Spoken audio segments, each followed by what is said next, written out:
big shot, okay? But it doesn't work that way. It doesn't work that way, and in basketball it's the same thing. So what we do is we go here, we go to the body, boom, boom, and it's called death by 1,000 cuts, okay? So we have 40 minutes to kill you, 40 minutes. And we're not going to be stupid and try to win the game. Thank you, Coach.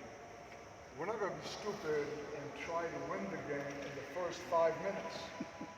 You know, exert all of our energy, and then, no, we don't want that.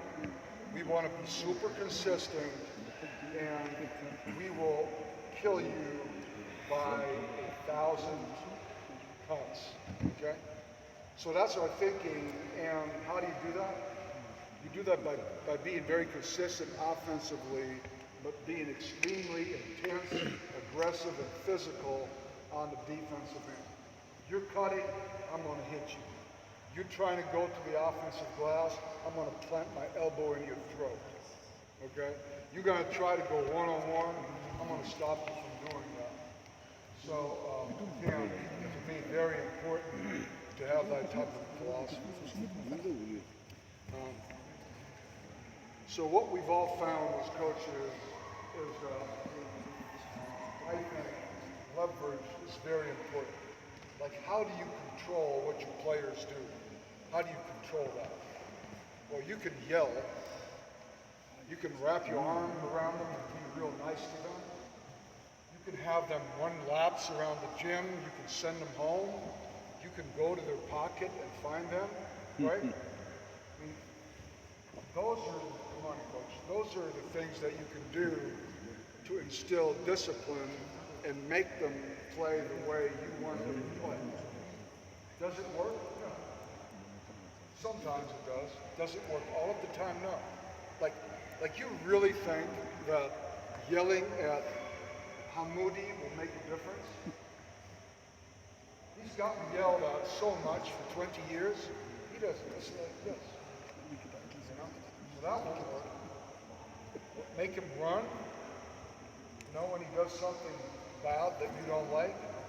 No, because he'll just go against you because he feels like you disrespected him, making him run when everybody else practices. Does that work? No. What works is you go with their playing time because they all want to play. That's what they want. And I think that's where we as coaches have true leverage. You know what I mean by leverage? I have no idea what the French word is, but power, you know, basically. I think the only true power that we have is playing time. Playing time. Playing. And so this is where, you know, I am very, very consistent from day one. You don't play defense, I'm going to take minutes away from you. That's just how it is. And now, as coaches, we have to understand that everybody is different, right? So, for example, Hamoudi is 34 years old. You know, his left leg, I think, is a little shaky. Americans say he's got a bum leg, you know, it's not so good. So, can he defend as well as a younger player who's 25 years old and a great athlete like the kid who plays for Kairouan, you know, what's his name? I forget his name. The big guy.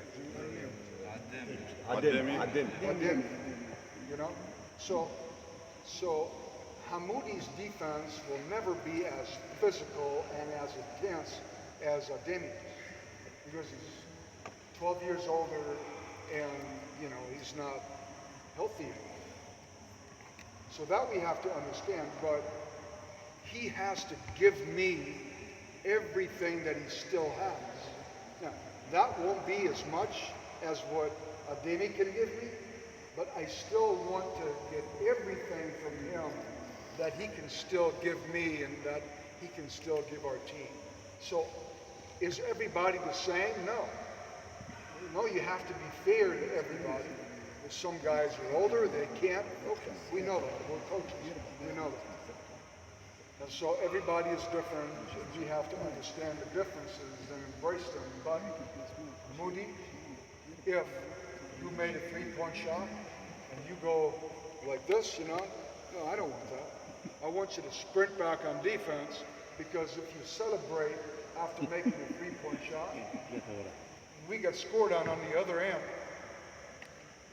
So if you do that again, simple. Do I yell at him?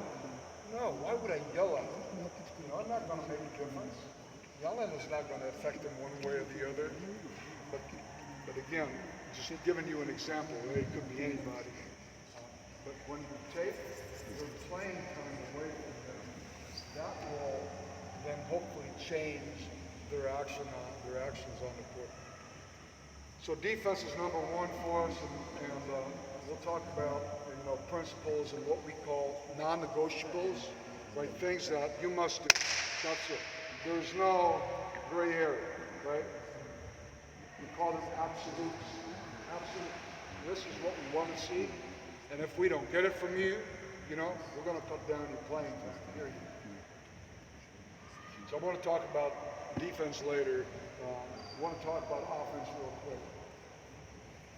So the number one thing for me is that you don't beat yourself. The great teams never beat themselves. They just never do. And how do you beat yourself?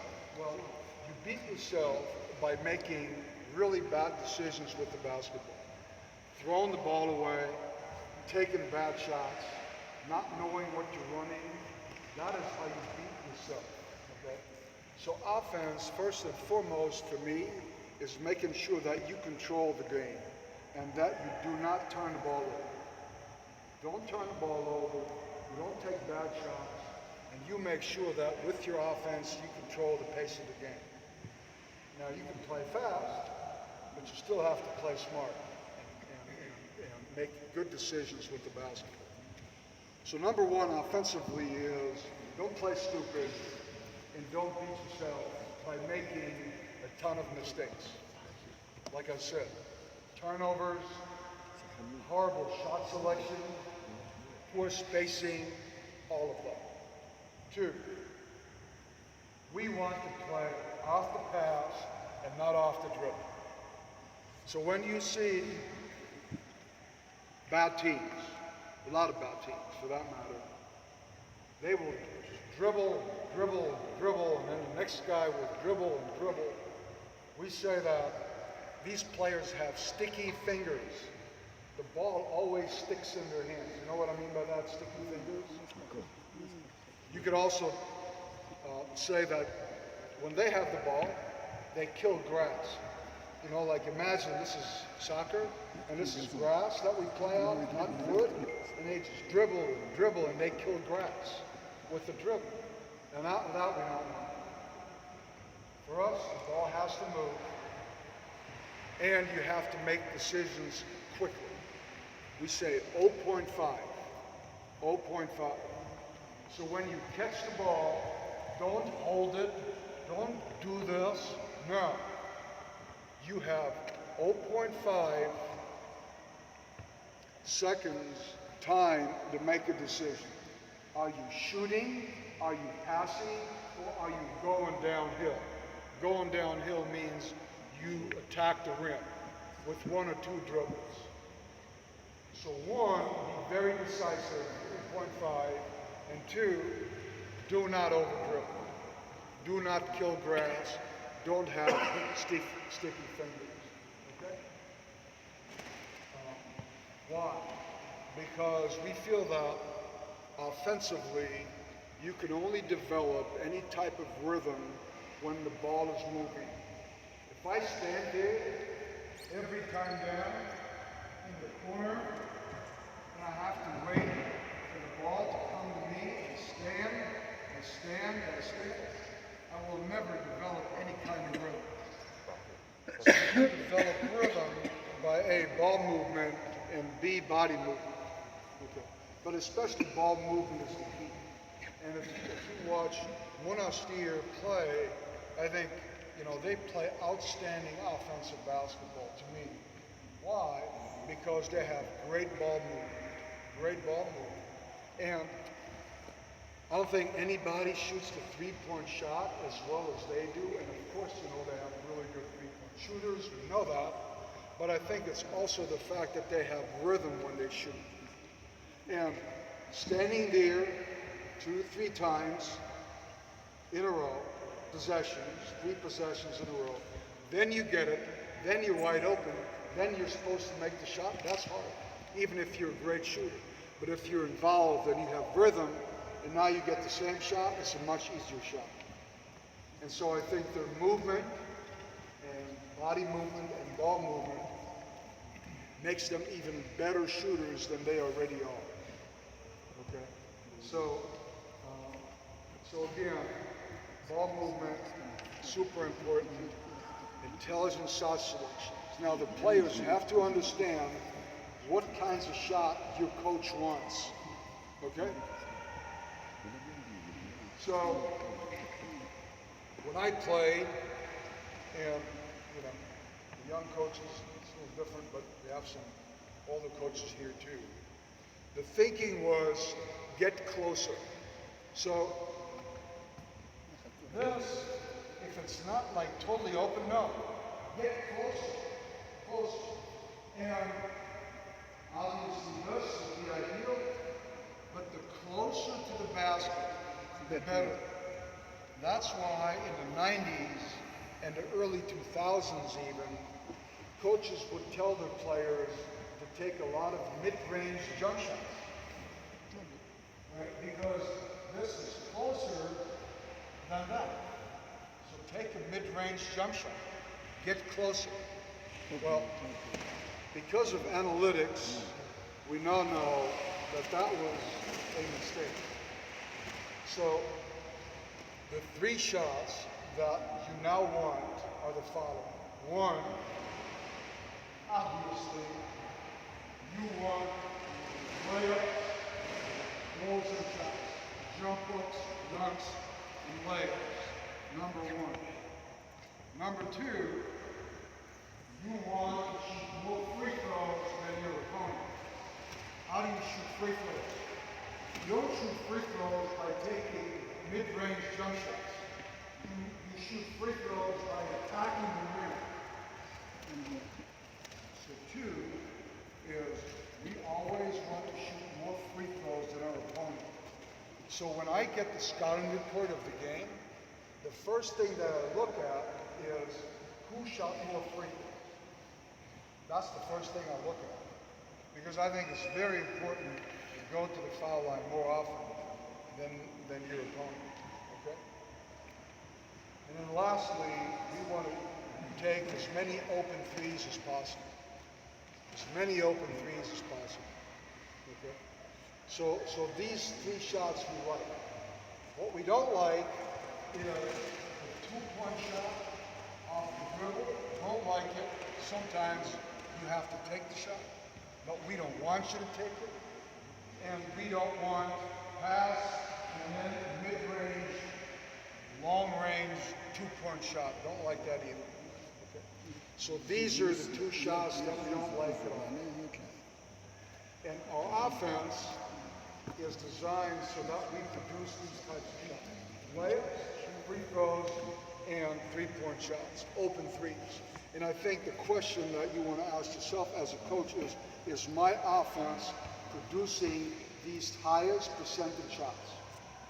It doesn't matter what level you're at, these are the highest percentage shots in the game. And so the question that you want to ask yourself is, well, is my offense producing these kinds of shots? Now, I've been working with 8 younger national team players the last 2 weeks or so.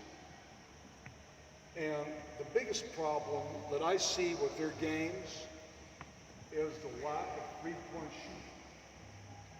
They're all pretty good off the dribble.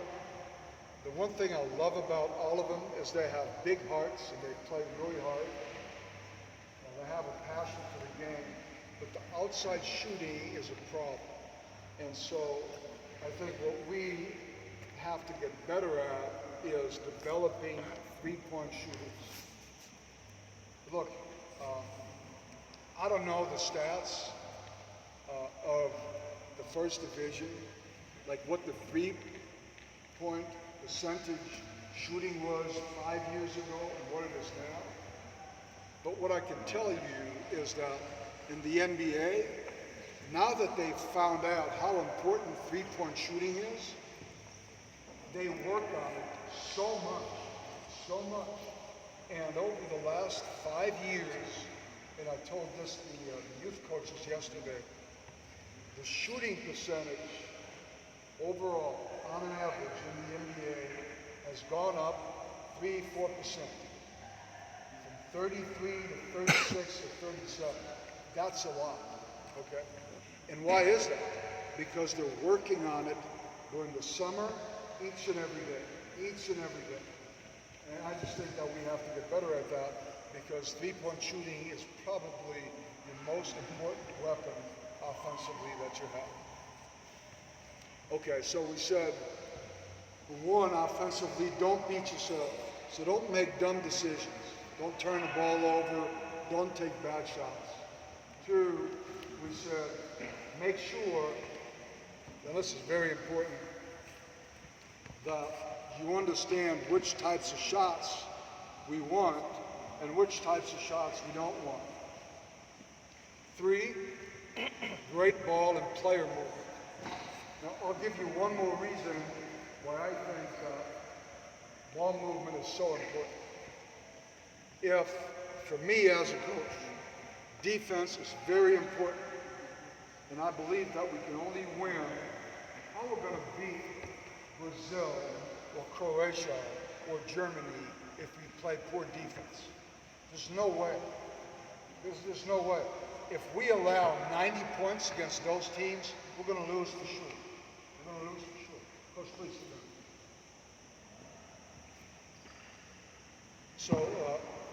So we know that. So again, I got a little distracted there. So one is shot selection. Do not turn the ball over. Don't beat yourself, right? Two is know which shot we want and which shots we don't want. And three is great rhythm offensively by moving the basketball, moving bodies. Now, I said we believe in playing great defense. But look, if as a player, you stand in the corner 4 or 5 possessions in a row, and maybe you get one shot, maybe you don't get any, and then you are expected to play great defense with great energy and motivation. On the other end of the floor, it won't happen. Because even if they get paid a lot of money, they're still human beings. If you are not involved offensively, you will not be as good as you can be defensively. There's a connection there. The more I'm involved, at least setting the screen, making a pass, I don't have to shoot it every time. But I want to be involved. I want to be part of the whole thing offensively. Then defensively, I'm going to be much more engaged. I'm going to be more motivated. So I think that if you want to be good defensively, you have to make sure that everybody gets touches on the offensive end, that the ball is moving, and that everybody is involved. Okay? So those were some thoughts offensively. Now, let me go over the offensive system that I've developed over the years and that we will try to employ with the national team.